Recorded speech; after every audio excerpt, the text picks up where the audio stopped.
Hello everybody. We have another speedrun series with a different focus this time. Instead of threat drawback, it's going to be center, development, king safety. So let's get into it. White opens up with e4, puts a pawn in the center. He seizes the center, attacks the center. It's a beautiful move. Also helps development. Also is connected with king safety and castling. So I go d6. This controls the square in the center and helps develop a piece, my light square bishop. White goes bishop b5 check. This develops a piece, but has no connection to the center, but does have a connection to king safety. It prepares castling.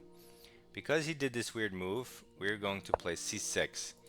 It hits the knight immediately and attacks a square in the center. So right now I attack two squares in the center. He attacks one. And he has to waste to moving his bishop, and maybe I can attack a third square in the center, right? So center. I'm going to try to focus it in that context so you get a different view of chess, or an alternate view. I will still mention threats and drawbacks, but I'm not going to ask out loud every time, what is the threat? What is the drawback? No, that's for you to do, to ingrain it into your brain. So we're playing the rook of the rookie. I like that. And he's 682 provisional, so might be lower.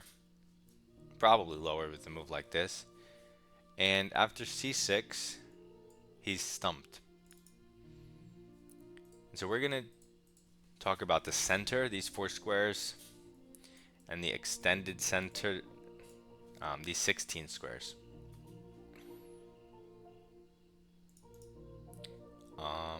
That's if he moves.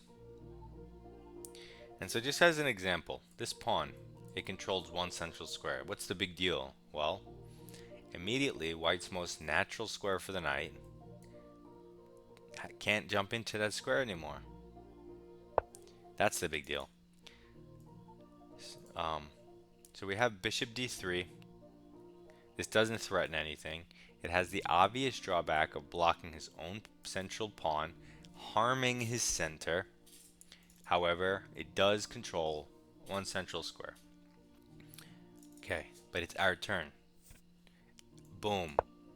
I'm going to immediately put a pawn in the center and control another central square. Right, so center this one, and this one. I have 3 out of the 4 hit. So now, white goes knight f3. This doesn't have any threats. The drawback, well, you could say blocks the queen's diagonal and f4 ideas, but not such a big drawback. But now we get the turn again, and our position is good. So in light of the center, attacking these 4 squares, what moves do we have? Let's see. Well, let's make the most natural move. Just bring out the knight. Now it hits the center 2 more times, and we now hit every single square in the center. Very nice. White moves the same piece twice, threatens nothing. Obvious drawback is it moves the same piece twice. It's slow. It's also hanging, not defended. He's not developing. He's moving a piece away from defending the center, and it has nothing to do with king safety. So if you're not doing center development, king safety in the opening, your moves are probably bad. That's this. Our turn. Okay. Again, what can we do about the center? Well, there are some ideas. We could push immediately to gain control of the center. That's a thought. Although if he takes, that opens up his bishop, and I don't even think he deserves that much. So, in light of king safety, in light of long-term making luft for my king for free, I'm going to kick the knight. It's not threatening anything, but it gets it away from my king. But like I said, long term, When I do castle, I won't have any back rank issues. Normally, I wouldn't spend a whole turn now in the opening to worry about back rank issues, but because it comes for free, like it's just a free move. Someone says, would you rather have this position or the exact same position with h6 included, right? I'm going to choose that one. So because it's a free move, I'm just going to throw it in now. He has to move the knight, which makes it free because it's our turn again. And then we can proceed. And so this move, we could say it's tied to king safety. It's not just a random pawn move. It's not just like, ooh, I see something I can kick. Let me attack it. It's not that. It's long-term, strategic, improving move for free. That's all it is. I mean, there's not much to think about here. You probably just have to go back, right? So you don't have that many squares.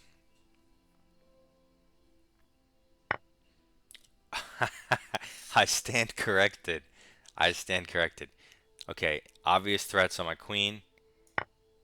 You have to accept people's free pieces, even when they attack your king, even when it's scary. Okay, so now he sacked a piece to ruin my king's safety. And sometimes it's worth sacking a piece to do that. In this particular case, when you have nothing out except this bishop, which is the worst bishop in chess history, unsound sacrifice. Let's look. Development, not going so well. Center, he's got a pawn. And this bishop, but the bishop has to move, so just the pawn. But the bishop can't move because the pawn will hang. Terrible. Our center, pawn here, pawn here, pawn here, and knight here. Much better. Development, our knight, definitely better than his bishop. Also, our queen has 2 diagonals. His just has this one, which it can barely access. So we're better there. King safety. First, I'm going to ask you, whose king is safer? Whites or blacks? Okay, black's king is definitely is definitely less safe. White's king is much safer. He's going to castle. It's going to be fine. We have all these light square holes. We can't castle. This is open. So we have a better center. We have better development. We have worse king safety. But we're up a piece. And that piece more than balances out the level of king safety. Because king safety is a spectrum, right? You know, it's not just like one or the other. And so how unsafe is your king? And my king is very slightly unsafe. It's still perfectly safe in the scheme of things. So, not worth a piece. Now, if you can sack a piece to make someone's king extremely unsafe, that's different. So, how intense is it on the spectrum of safety? And being able to evaluate that's hard. That's why piece sacrifices are hard sometimes. When in doubt, go for it. But this guy's stumped. He just sacked the whole piece, and for no reason. Is this the reason? He got excited. A nice little check, meaningless check. And so I'm really going to try to focus on the center. And maybe when you're playing your games, you'll play a move and be like, wait a second, that move had nothing to do with the center, development, or my king. And you'll be like, you'll realize that it's a bad move when you're doing it. That's what I'm trying to get at here. I want you to be like, oh wait, Joey would laugh at me, or Joey would like put the picture up of that funny looking guy when people make the weird moves that I always put. Okay, this guy's, I mean, come on. Let's move 6. Spent 10 minutes on what? This is ridiculous. How am I supposed to teach people if you don't even make moves?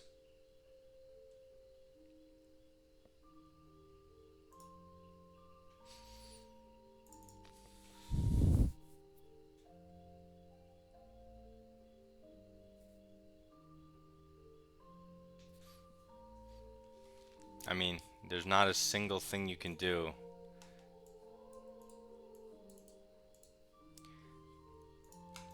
And so, okay, if we just go back to the beginning, this is a terrible move. If this doesn't stand out to you as a terrible move, you need, like, your understanding is very lacking because this allows for a free c6. And c6 is good because it's free attack on the center and we get a turn back. It also opens up our queen, right? Totally unnecessary, and we got this for free. And now our center's strong, just like that. Because of one little mistake, you know? And the game is almost lost, basically. We just develop knights. Then again, unsound attack. You absolutely cannot move the same piece twice in a situation like this. First of all, this bishop would need to be on this diagonal to coordinate. And second of all, you guys are at home. No one came to the party. Okay. Question mark in chat. I haven't typed all last speedrun. I know I did type a few times. But right now, I just typed my first aggressive message in 100 speedrun videos. And it says, question mark. It's just a question mark. Like, what are you doing?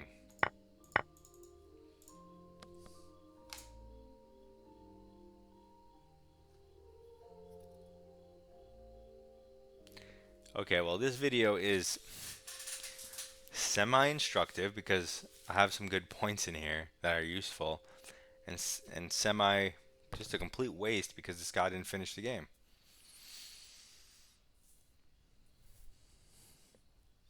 I wanted to open up with a banger.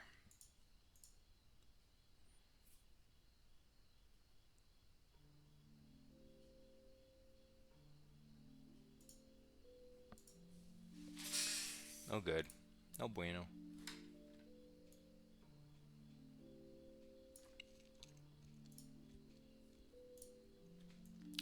15, 14, 9, 8, 7, 6, 5, 4.